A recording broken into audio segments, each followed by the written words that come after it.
Assalamualaikum warahmatullahi wabarakatuh.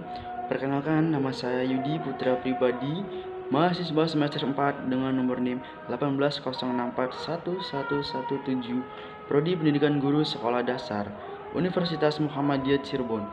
Akan menampilkan simulasi mengajar pada anak kelas 2 SD dalam mata pembelajaran Bahasa Indonesia mengenai materi dongeng, yaitu fabel, yang ada pada kelas 2 tema 7 subtema 1 pembelajaran ke-1 untuk memenuhi salah satu tugas mata kuliah pembelajaran bahasa Indonesia yang diampuh oleh Ibu dosen Widya Nurjanah MPD. Assalamualaikum warahmatullahi wabarakatuh.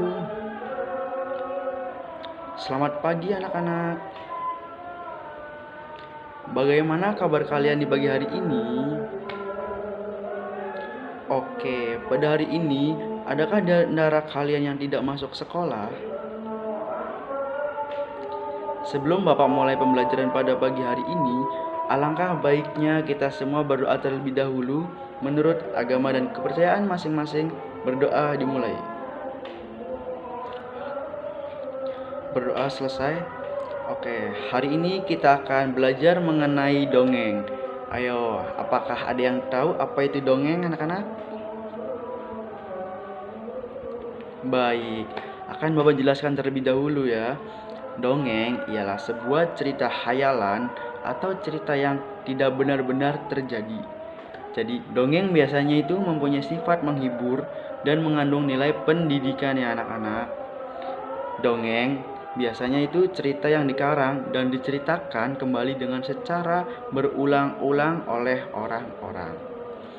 Cerita itu bisa dibuat dikarenakan terinspirasi dari suatu peristiwa ya anak-anak. Nah, sekarang ada jenis-jenis dongeng anak-anak. Yang pertama ada mite. Mite adalah sebuah dongeng yang bercerita mengenai suatu kehidupan makhluk halus, jin, ataupun dewi-dewi. Contohnya yaitu dongeng Dewi Sri. Terus yang kedua ada legenda. Legenda adalah sebuah cerita yang lahir di tengah masyarakat yang berhubungan dengan suatu keadaan atau suatu peristiwa yang terjadi pada saat itu dan melahirkan suatu asal-usul, suatu nama daerah atau keadaan alam yang terjadi. Contohnya yaitu legenda Banyuwangi, Malin Kundang, legenda Danau Toba, dan lain sebagainya. Yang ketiga yaitu fabel. Fabel yaitu jenis dongeng dalam cerita yang mengangkat binatang sebagai tokoh dan menceritakan tentang kehidupan mereka.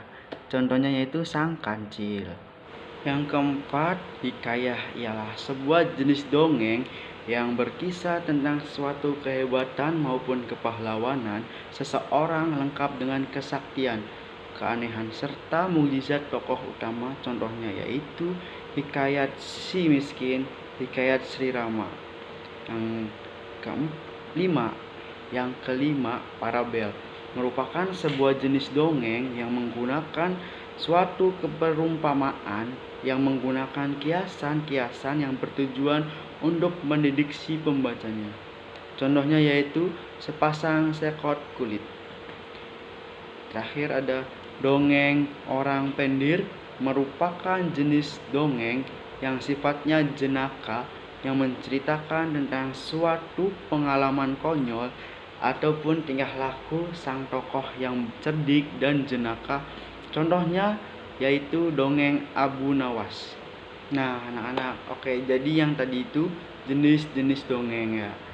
Nah sekarang ada ciri-ciri dongeng, yaitu sama seperti cerita-cerita yang lain.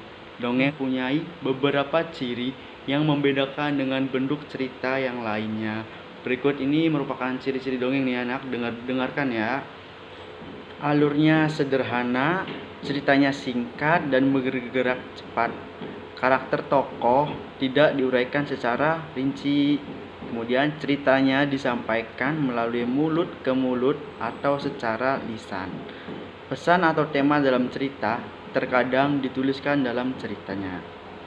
Setelah guru menjelaskan tentang dongeng, siswa dan guru bersama-sama menganalisis dongeng yang ada pada buku paket siswa.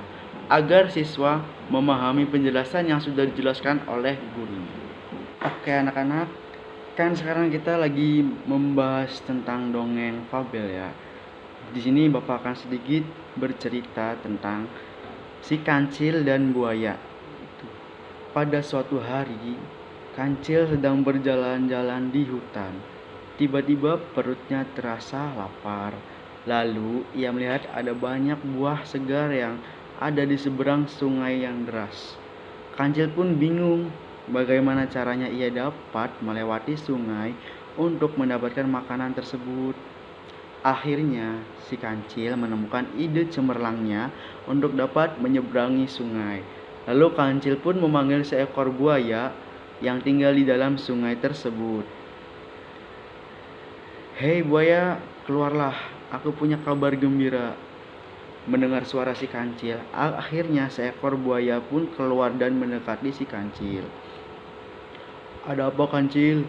Kau mengganggu tidurku," sahut sang buaya. "Aku akan membagikan banyak daging segar untuk kalian," kata kancil dengan wajah cerianya. "Di mana daging itu?" jawab buaya dengan raut wajah buasnya. "Sepertinya dagingnya cukup banyak, kau harus memanggil teman-temanmu untuk memakannya juga." Akhirnya buaya besar itu memanggil kawannya, buaya lain-lain. Setelah semua berkumpul, kancil meminta untuk berbaris rapi. "Untuk apa kami harus berbaris?" tanya sang buaya. "Aku harus menghitung beberapa jumlah kalian untuk membagikan daging secara merata."